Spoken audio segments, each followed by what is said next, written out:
Jemaat Tuhan, selamat datang di GBT Home Online Service. Bersama saya Anita Dan saya Nike. Ya, puji Tuhan, kita sudah masuki bulan Mei di minggu kedua.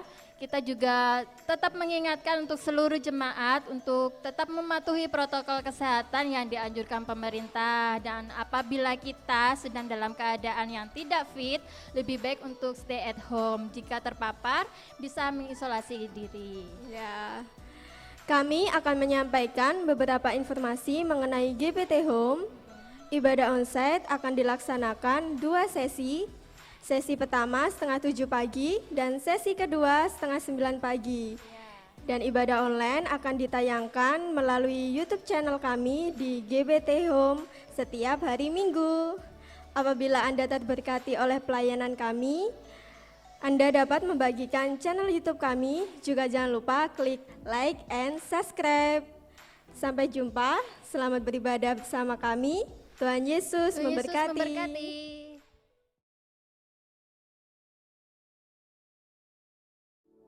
Shalom, jemaat Tuhan dimanapun berada, kita bertemu lagi. Mari kita mau mendekatkan diri lebih lagi kepada Tuhan. Di dalam Yeremia pasal 29 ayat yang ke-11 mengatakan, sebab aku ini mengetahui rancangan-rancangan apa yang ada padaku. Mengenai kamu demikianlah firman Tuhan, yaitu rancangan damai sejahtera dan bukan rancangan kecelakaan, untuk memberikan kepadamu hari depan yang penuh harapan. Saudara, mari kita mau menyerahkan segala kekhawatiran dan ketakutan kita kepada Tuhan. Dialah yang mempunyai rencana yang terbaik untuk saya dan saudara semua, untuk setiap kita anak-anak Tuhan yang percaya. Mari kita berdoa. Terima kasih Tuhan untuk waktu yang terbaik hari ini yang Tuhan sudah berikan kepada kami. Kesempatan satu lagi Tuhan untuk kami boleh datang dan mencari Engkau Tuhan. Kami tahu kami sangat memerlukan Engkau Tuhan. Engkau pribadi yang sangat kami andalkan. Engkau satu-satunya harapan. Tuhan, kami mau berserah dan kami mau meletakkan segala kekhawatiran kami, segala ketakutan kami. Kami tahu Tuhan rancangan-Mu itu yang terbaik bagi kami Tuhan. Terima kasih Tuhan, terima kasih Tuhan. Ajar kami lebih lagi Tuhan untuk terus kami melekat kepada Engkau, sumber pengharapan. Biarlah Tuhan, kami mau Tuhan, kami mau meletakkan segalanya ke dalam tangan-Mu Tuhan. Terima kasih Tuhan, terima kasih. Haleluya.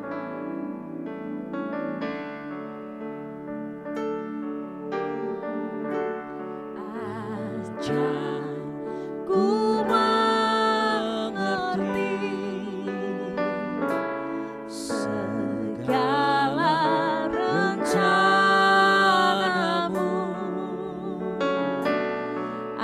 ajarku berserah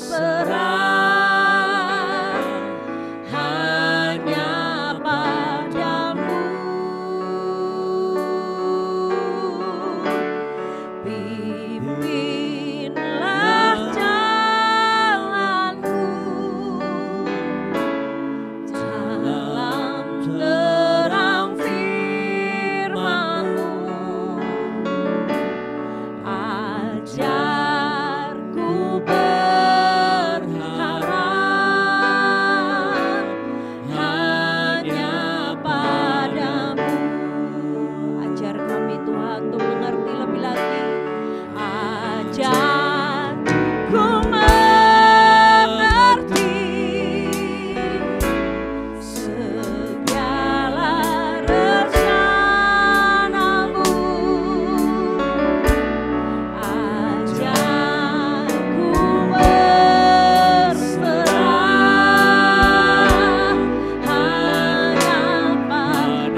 Dia Allah yang sanggup, Allah yang sanggup mengerjakan segalanya. Haleluya Yesus. Dia sanggup, Yesus sanggup melakukan perkara yang besar. Dia sanggup, Yesus sanggup memulihkan yang terluka, menyembuhkan yang menderita. Dia sanggup memulihkan hidupmu. Mari angkat tanganmu, kita mau katakan, Tuhan, aku percaya Engkau sanggup memulihkan segala pergumulanku, segala apapun yang menjadi masalahku saat ini. Aku mengalami kebuntuan, tidak ada jalan keluar. Tapi aku mau meletakkan segalanya kepada tangan-Mu Tuhan. Aku percaya Tuhan bahwa Engkau Allah yang sanggup memberikan aku jalan keluar. Haleluya, haleluya, mari katakan. Dia sanggup, Yesus sanggup melakukan perkara yang besar. Dia sanggup, Yesus sanggup, Yesus sanggup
ingin mengenal-Mu lebih lagi Tuhan.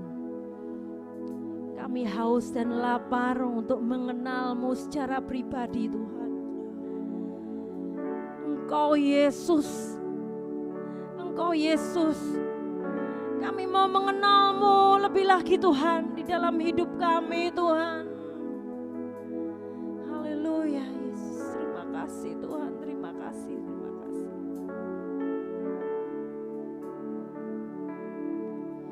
Bila ku buka mataku dan lihat wajah-Mu, ku tersanjung.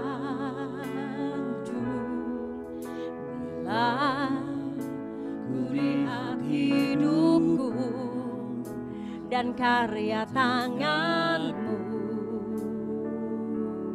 ku terkagum karena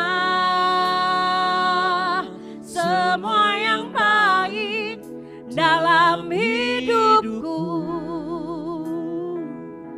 itulah karya-Mu. Kau beri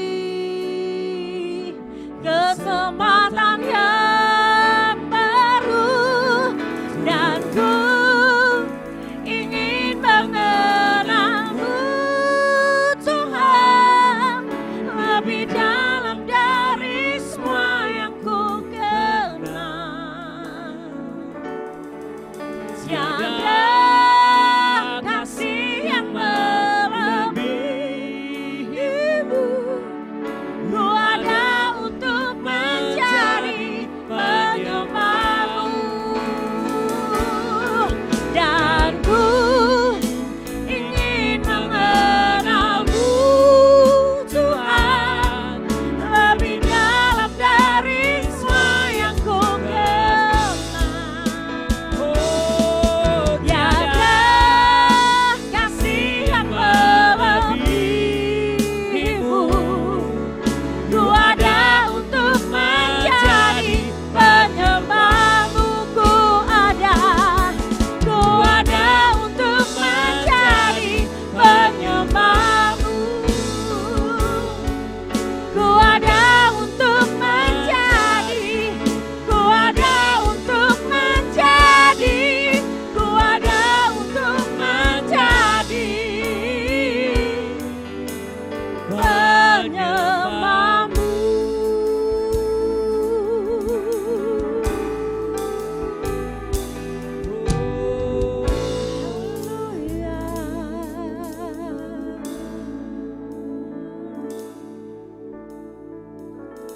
Di dalam nama Yesus, kami mau mengenal-Mu lewat firman-Mu yang akan disampaikan oleh hamba-Mu Tuhan. Kami siap mau mendengarkan, hanya di dalam nama Tuhan Yesus kami bersyukur, haleluya, amin.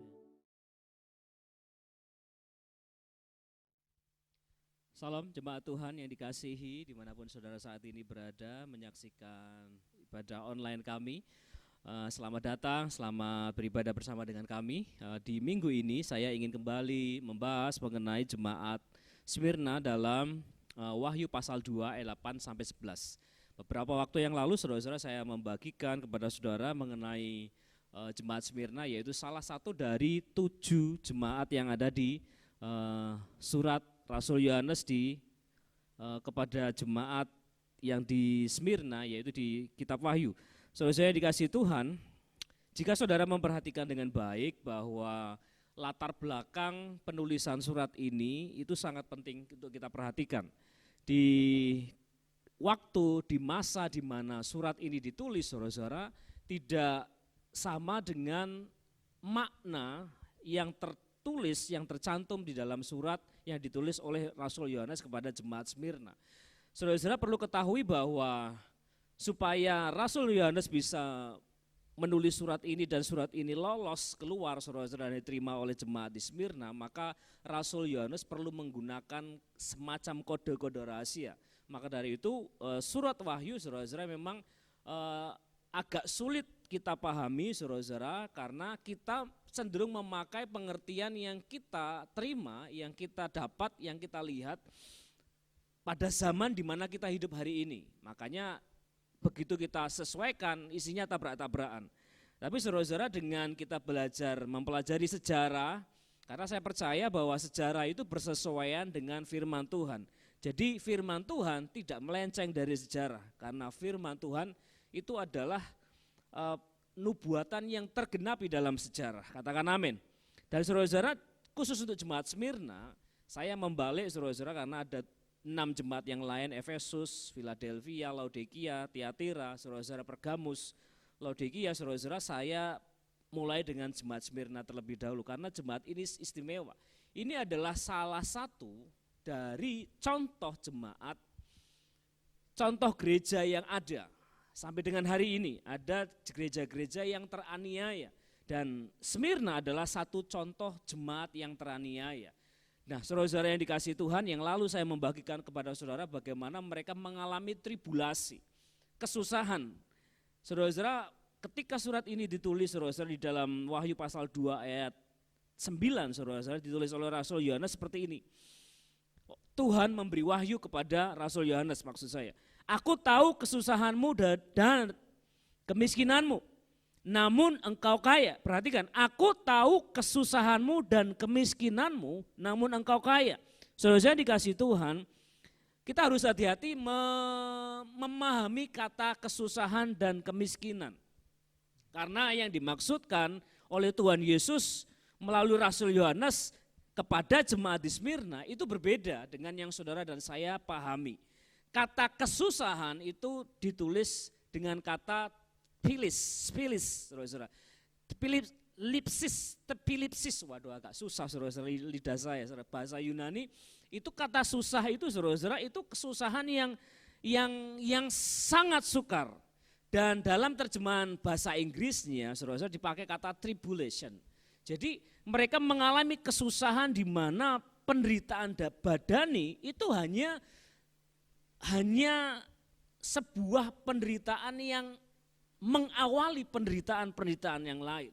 Mereka harus mengalami depresi, tekanan batin, mereka harus menghadapi situasi di mana keluarga mereka diambil, dianiaya, dihukum mati dengan cara yang sangat keji, yang sangat hina, saudara-saudara. Karena kekaisaran Romawi dikenal dengan kerajaan, sebuah kerajaan dunia yang di mana para kaisarnya, saudara-saudara, itu kalau hari ini itu mereka sangat melanggar HAM. Salah satu contohnya adalah Nero.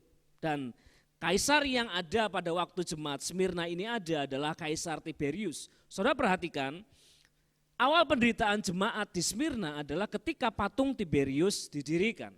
Dan ketika hal itu dijadikan oleh Kaisar Roma, saudara-saudara, maka saudara-saudara, jemaat yang ada di Smyrna hanya punya satu pilihan. Mereka menyembah Kaisar Tiberius dan itu hanya terjadi sekali aja saudara-saudara. Selanjutnya setiap agama yang ada di Smyrna, di Yahudi pun ada di situ. Agama Yunani pun ada di situ karena latar belakang Smyrna adalah jajahan Yunani juga. Yang pada waktu surat ini ditulis mereka adalah jemaat Romawi.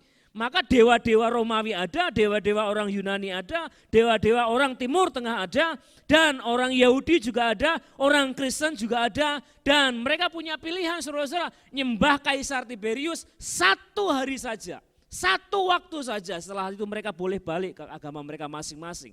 Dan pilihan itu saudara-saudara, mereka tidak mau kompromi, maka mulai dari sejak saat itu jemaat di Smyrna menderita aniaya yang lalu sudah saya bahas saudara-saudara, dan yang kedua hari ini yang kita akan bahas yaitu kemiskinan. Nah saudara-saudara, kata kemiskinan yang saudara mungkin dan saya dan saudara pahami hari ini itu seperti yang diterjemahkan oleh pemerintah. Masyarakat miskin misalkan masaknya masih pakai kayu. Ya saudara-saudara, tapi masih bisa makan, masih ada yang bisa dimakan. Nah saudara-saudara, ada pula masyarakat di bawah garis kemiskinan, sangat miskin saudara-saudara, rumahnya tidak permanen, lantainya mungkin dari tanah, sebagainya saudara-saudara, sangat miskin di bawah garis kemiskinan. Tetapi kata yang dipakai saudara-saudara di dalam surat ini saudara-saudara dengan apa yang saudara pahami saya pahami itu berbeda. Perhatikan saudara-saudara. Di dalam Wahyu pasal 2 ayat 9 kata kemiskinanmu, saudara-saudara, itu ditulis memakai kata petokos, bukan pentikros. Jadi di dalam terjemahan perjanjian baru bahasa Yunani ada dua kata miskin yang dipakai. Satu pentikros, dua petokos. Nah, di dalam Wahyu pasal 2 ayat 9 ini, saudara-saudara, jemaat Smyrna, kata miskin yang dipakai itu petokos. Saudara-saudara perhatikan, ini perlu kita pahami.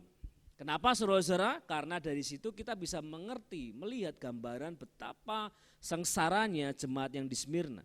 Kata miskin yang dipakai di sini artinya mereka sudah miskin dan tidak punya apa-apa. Saudara-saudara dan saya perlu pahami bahwa jemaat di Smyrna itu memilih. Makanya saya beri judul saudara-saudara penderitaan jemaat Smyrna. Memilih dimiskinkan. Jadi ketika mereka memilih tetap menyembah Tuhan Yesus menjadi pengikut Kristus, saudara-saudara perhatikan di dalam Roma pasal 10, saudara-saudara 9 dan 10, ketika orang dengan hati orang percaya, saudara-saudara, mengaku saudara-saudara dengan mulut kita diselamatkan. Ketika orang Smyrna, jemaat di Smyrna mengaku Yesus itu Tuhan dan tidak mengakui Kaisar Tiberius sebagai Tuhan mereka memilih saudara-saudara untuk menderita. Dan bukan saja itu saudara-saudara, itu bukan untuk pribadi. Jika saudara sebagai kepala rumah tangga, saudara diberhadapkan oleh tentara Romawi, kamu pilih yang mana? Nyembah Kaisar Tiberius atau nyembah Yesus Tuhanmu? Dan jika saudara menjawab aku mengikut Yesus, maka dari saat itulah saudara-saudara, saudara akan mulai menderita, disiksa sedemikian rupa, saudara-saudara, kalau beruntung saudara kehilangan kaki atau tangan. Dan kalau saudara tidak beruntung, saudara kehilangan anggota keluarga saudara, dicabik-cabik oleh binatang buas. Dan mulai dari saat itu saudara dimiskinkan. Dan orang di Smyrna tahu pilihan itu. Ada waktu-waktu di mana saudara-saudara, rumah mereka, saudara-saudara, harta mereka akan dijarah habis oleh tentara Romawi. Ini situasi yang kontras dengan keadaan di Smyrna. Smyrna itu dikenal saudara-saudara sebagai mahkotanya Asia. Mereka punya julukan mahkotanya Asia. Maka ditulis di situ Tuhan Yesus, nanti saudara lihat di dalam pasal 2 ayat 8 sampai 11 Tuhan memberi janji tentang mahkota kehidupan. Karena orang Smyrna disebut sebagai mahkotanya Asia. Sementara bagi jemaat yang di Smyrna yang setia, saudara-saudara, Tuhan Yesus ngomong kayak gini, aku akan memberikan kepadamu mahkota kehidupan. Tetapi saudara perhatikan, ketika Tuhan Yesus berkata, aku tahu segala kesusahanmu, Tuhan Yesus tidak memberi pertolongan kepada mereka. Saudara-saudara, jika saudara dan saya diperhadapkan kepada pilihan yang seperti itu, saudara-saudara, apakah saudara dan saya sanggup untuk memilih? Karena jemaat di Smyrna, saudara-saudara, mereka tahu pilihan mereka bahwa ketika mereka memilih menjadi pengikut Kristus, mereka akan menderita dan mereka akan dimiskinkan. Saudara bisa membandingkan di dalam Lukas pasal 21 ayat 1 sampai 3, saudara-saudara, ketika Tuhan Yesus memberi cerita tentang seorang janda yang memberikan persembahan di bait Allah, saudara-saudara, ada dua kata yang dipakai, pentikros sama tokos. Waktu dia memberi itu pentikros karena dia dalam keadaan miskin. Begitu uangnya dikasih ke bait Allah, saudara-saudara, yang terjadi kemudian adalah petokos. Dari dia miskin punya uang untuk dipersembahkan di bait Allah, dan setelah uang itu masuk, saudara-saudara, maka dia menjadi petokos, gak punya apa-apa lagi. Nah, jemaat di Smyrna itu petokos, miskinnya tidak punya apa-apa lagi. Saudara, jika saudara merasa hari-hari ini bahwa saudara tidak punya apa-apa, saudara-saudara, maka saudara-saudara belum sampai ke pentikros atau petokos. Karena ketika Tuhan Yesus berkata, aku tahu segala kemiskinanmu. Keadaan mereka ketika memilih menjadi pengikut Tuhan Yesus adalah petokos. Mereka miskin, sangat miskin. Dan tahukah saudara bahwa orang miskin, orang Smyrna menganggap orang Kristen itu sebagai sebuah kehinaan. Saudara-saudara, itu pilihan hidup yang sangat sulit. Saudara hidup, tetapi saudara dihina. Saudara ada, saudara menjadi warga orang Smyrna, saudara menjadi warga orang Romawi, tetapi keadaan saudara lebih buruk dari budak. Budak saudara-saudara di Smyrna itu masih lebih dihargai daripada orang Kristen. Nah, pilihan yang mereka buat itu membuat mereka dimiskinkan dan dihina. Jadi saudara-saudara, itu berarti bahwa jemaat di Smyrna bukan hanya miskin, tetapi sangat miskin sampai tidak mempunyai apa-apa. Yang membuat mereka sangat miskin, melarat saudara-saudara, itu apa? Karena mereka tidak mau kompromi. Saudara-saudara yang dikasihi Tuhan, mereka tidak mau kompromi. Seandainya saudara-saudara orang Smyrna, jemaat Smyrna, orang Kristen yang di Smyrna mau kompromi saudara-saudara, sehari aja mereka menyembah Tiberius. Sehari aja mereka berkata Tiberius itu Tuhan. Sehari aja mereka menyangkal Tuhan Yesus dan hari berikutnya mereka balik menyembah Tuhan Yesus, saudara-saudara. Maka mereka aman-aman saja, keluarganya tidak ada yang diambil paksa, kemudian dihukum mati, disiksa sedemikian rupa dan kemudian harta mereka dirampas. Sehari saja kalau mereka mau kompromi, saudara-saudara, mereka bisa lolos dari semua penderitaan.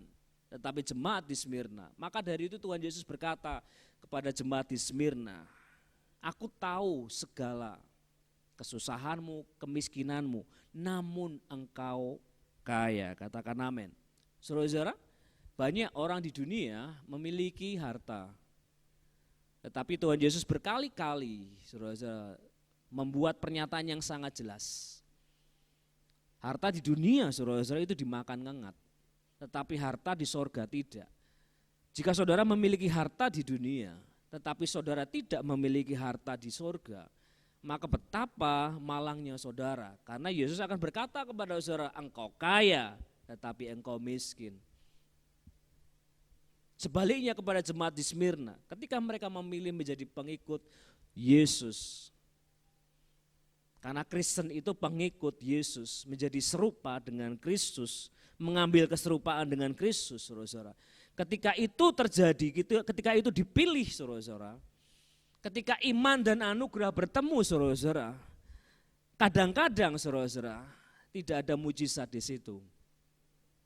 Karena jemaat di Smyrna harus mengalami penganiayaan di bawah 10 kekaisaran pemerintahan Romawi.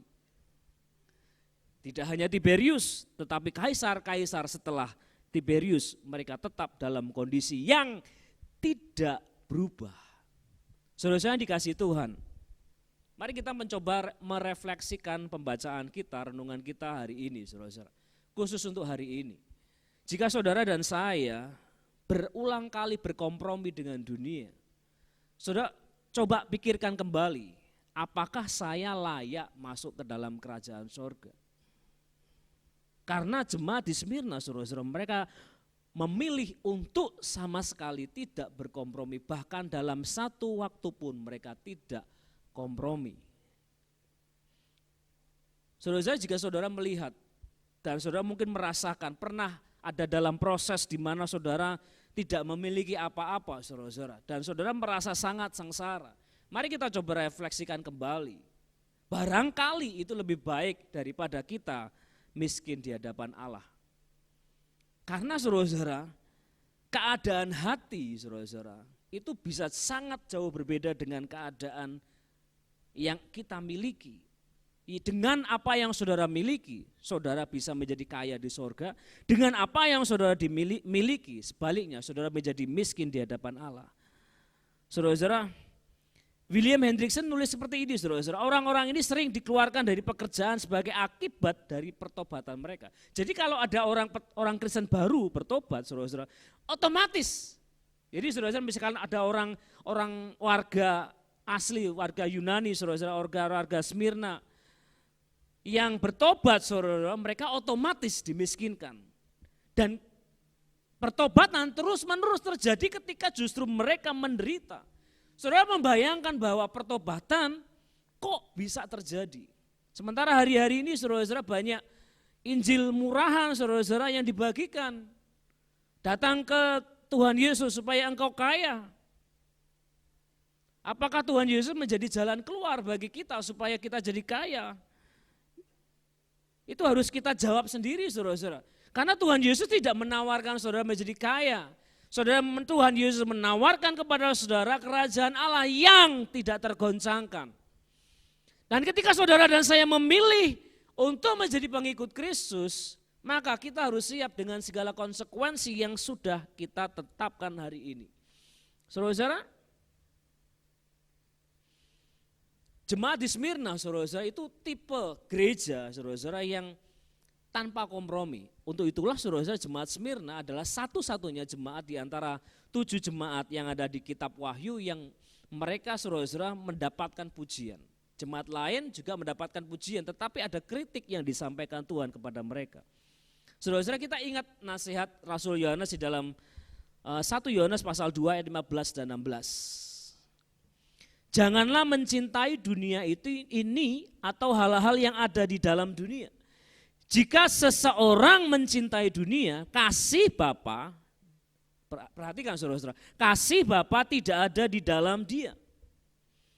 Sebab semua yang ada di dalam dunia yaitu keinginan daging. Perhatikan, keinginan mata dan kesombongan hidup tidak berasal dari Bapa melainkan dari dunia. Saudara-saudara, mungkin saudara dan saya tidak sama seperti jemaat yang di Smyrna, yang sangat miskin dan tidak memiliki apa-apa dan dihina.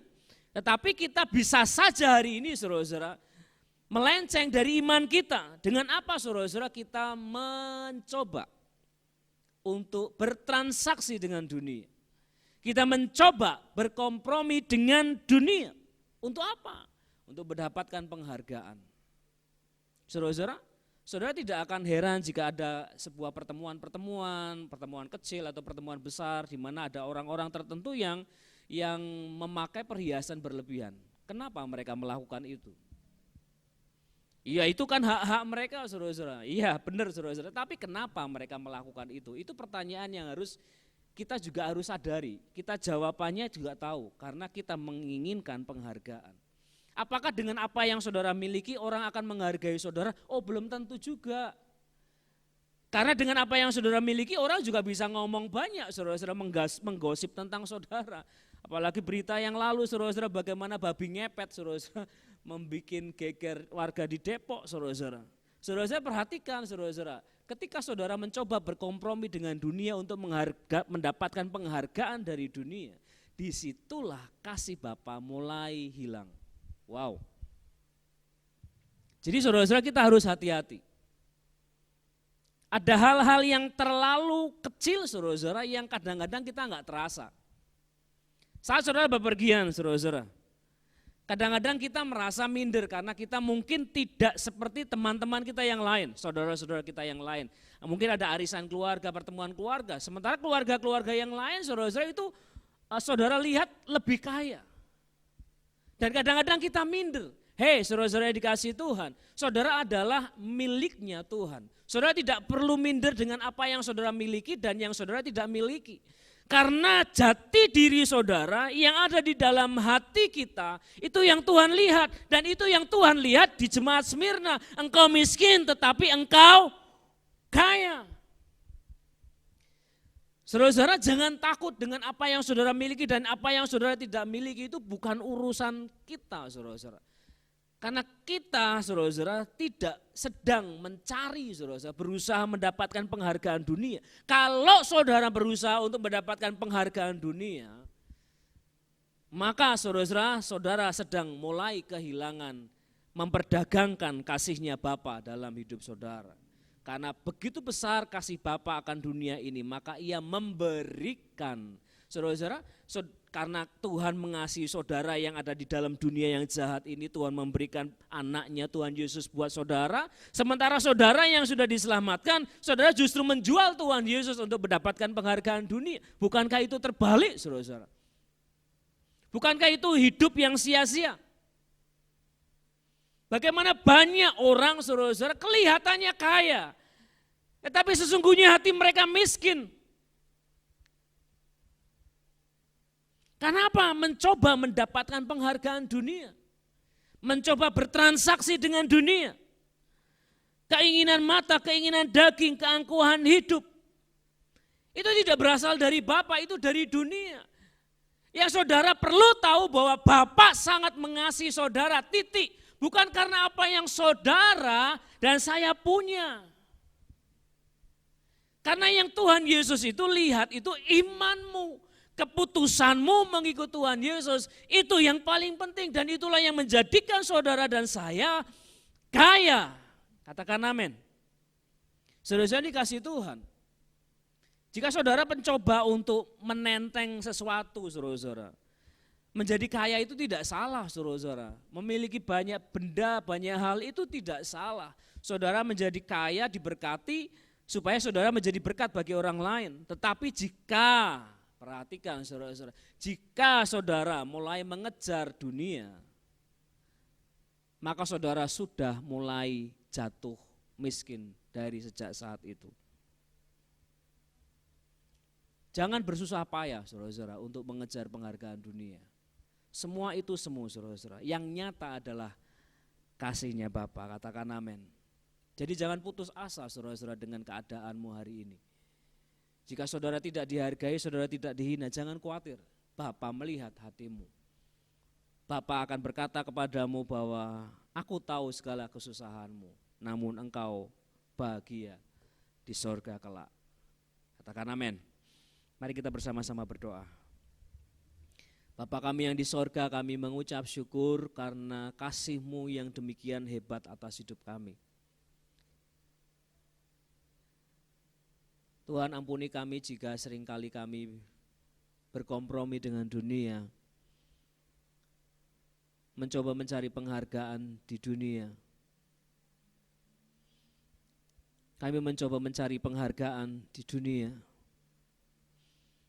Dan kami menjadi buta betapa sebenarnya Engkau sangat mengasihi kami Tuhan.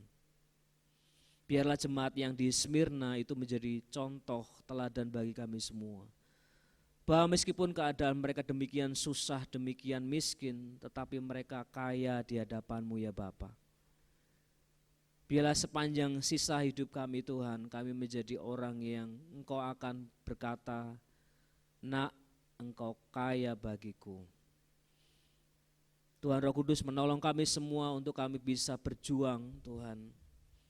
Dalam sisa-sisa hidup kami, biarlah hidup kami menyenangkan dan berkenan kepada Bapa, supaya hidup kami berbuah-buah bagi kerajaan Allah. Terima kasih Tuhan memberkati jemaat yang sudah menyaksikan tayangan ini, memberkati segala pergumulan dan semua hal yang mereka sedang hadapi. Tuhan Roh Kudus yang akan memunculkan buah-buah kebenaran di dalam hidup mereka. Terima kasih Tuhan, kami mengucap syukur untuk semua berkat yang sudah kami terima. Di dalam nama Tuhan Yesus Kristus kami sudah berdoa dan mengucap syukur. Haleluya. Amin.